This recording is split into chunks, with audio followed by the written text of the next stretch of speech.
జూబ్లీహిల్స్ లో by elections వస్తున్నాయి కదా, ఏ పార్టీకి గెలుపు అవకాశాలు ఉన్నాయి? బీఆర్ఎస్ అండి కంపల్సరీ పక్కా.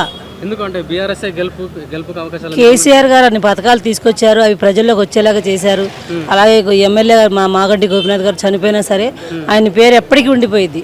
అలా చేశారు పనులు. అంటే కాంగ్రెస్ పార్టీ అధికారంలోకి వచ్చినాక చాలా అభివృద్ధి ఏం లేదండి, ఇది వరకు ఉన్న పథకాలని ఆయన కంటిన్యూ చేసి ఉంటే బాగుండేది.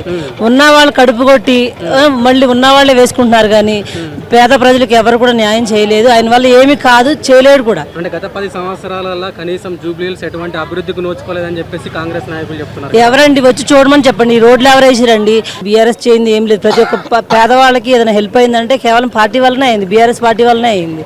వీళ్ళ వల్ల ఏమీ కాలేదు, కాదు కూడా. అంటే కాంగ్రెస్ పార్టీ అభ్యర్థి నవీన్ యాదవ్ ఏం చెప్తున్నాడు అంటే, ఇక్కడ నాకు పోటీ ఏం లేదు, నేను సింపుల్ గా గెలుస్తా అని చెప్పేసి అంటున్నాడు. అసలు అది అసాధ్యం అండి. ఆయన అన్నమాట అసలు తప్పు. అసలుకి ఆయన పోటీ చేయడానికి కూడా ఆయన ఇప్పుడు కూడా జీవితాంతం కూడా కాంటెస్టెడ్ గానే మిగిలిపోతాడు కానీ విన్ అయిన ఒక లీడర్గా ఎప్పుడు చూడలేము ఆయన్ని. అది వాస్తవం కాదు.